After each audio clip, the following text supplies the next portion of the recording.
While the environmental headlines are dominated by global warming mostly these days, there's another largely undocumented battle going on in what's left of the forests of the world to protect endangered animals and habitats.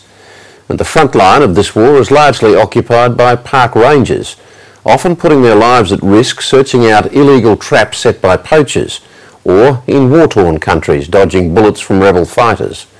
One Australian park ranger was so inspired by their dedication, he sold his car, remortgaged his house and financed a documentary called The Thin Green Line. His efforts to bring attention to the dangerous work done by these wildlife warriors won him the President's Award at the latest International Rangers Congress in Scotland. Lisa Whitehead reports.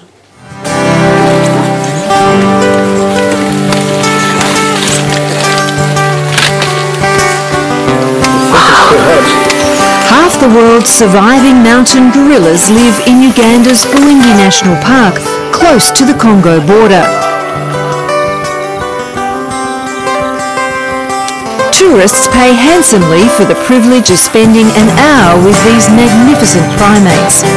Opening up the mountain to tourists funds the often dangerous work of the rangers in this park, once called the Impenetrable Forest.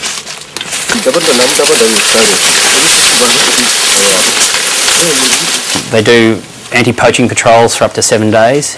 And they face rebel soldiers sometimes from the Congo.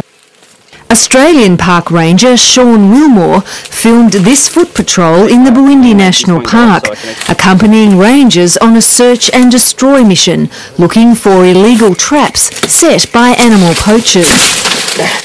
See, there we go. You should be proud of that. Yes, you can be proud of that one, because you have saved the life of an animal. Yeah. The chief ranger at Bwindi National Park is John McCambo.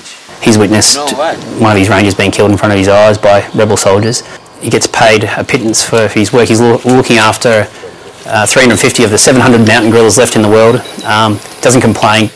Believe it or not, a pile of leaves, but there's a snare. Sean Wilmore wants to tell the world the stories of rangers like John McCambo and his men. Waiting for the hunters to come back, kicking and screaming for 3 or 4 days. Documenting on film the dangers these frontline warriors face in the conservation battle. I don't think I'd overstate it if I said that they're actually probably my heroes as well. They're unsung heroes, and that's why we've done the film. They go out there every day, no matter what. There's rangers that you'll hear talk about being shot at, and they go back out there the next day and do the same thing again. So I feel honoured and privileged to belong to the same profession as them. 34-year-old Sean Wilmore manages the Warringini Park, a coastal wetland on Victoria's Mornington Peninsula. Something was yearning in me to go and meet them on their patch, and so one thing led to another, and sold my car and remortgaged the house, and got a camera donated and was on a plane to South America and with an idea.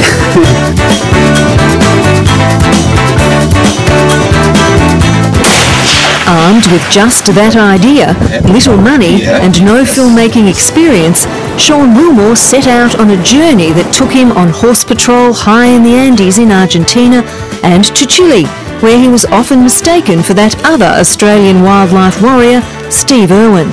When I was travelling around, Steve Irwin was about 3 weeks in front of me wherever I went for this, about a month. And so I'd rock up somewhere and I'd say I was Australian, and I'd say I was a park ranger, and they'd, "Tu es cazador de crocodilo?" And I was, no, I'm not him. No, he's a different guy and he's unique. That's not me. Have a go at this whopper! He made an amazing contribution, and this is just my little contribution, I suppose. Sean Wilmore's contribution took him to 23 countries and 6 continents, filming rangers working in their own habitats, including Arnhem Land in the Northern Territory. His membership of the ranger community giving him unique access to helicopter patrols in the Canadian Rockies, foot patrols in Norway and Costa Rica, to the wilds of South Africa's Kruger National Park, and the endangered forests of Goa in India. They have come inside for firewood, so we'll just convince them and send them out. They know they're not allowed to come into the park, but they don't have much choice, and Presh has to try and balance that with wildlife conservation. So he tried to find a solution for them. He tried to find some funding to buy them solar cookers so that they didn't have to come to the park anymore.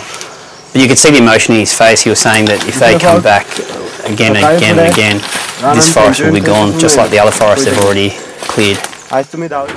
Please, if you have a look here, just have a look. Around the world, the story is the same, with urban populations encroaching on fragile ecosystems. Part of Sean Willmore's job involves speaking to school students about the importance of protecting these wetlands on Melbourne's southern fringe.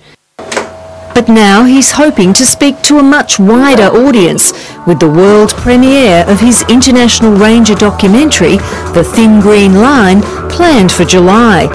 He speaks with the passion, and you can see it in his eyes that he loves what he does, but he cares deeply about the plight of the rangers and the issues they're facing across the world, and that he's devoted to trying to pursue that cause and bring it forward. So he's full of energy. Friend and colleague David Bunteen says while his energy is boundless, Sean Willmore has hit his financial limits. He's now looking for sponsors to help finish the post-production on The Thin Green Line. He's devoted a lot of his own time and effort and money to get it to this point, and now's a perfect chance for others to get involved. I've got some of the best friends in the world in different parts of the world, and I've grown so much through the experience of meeting these people, and I've learnt so much about what's going on in the world through their eyes. The message of Sean Willmore's film is clear and simple, and delivered by the frontline rangers themselves. Make sure that what is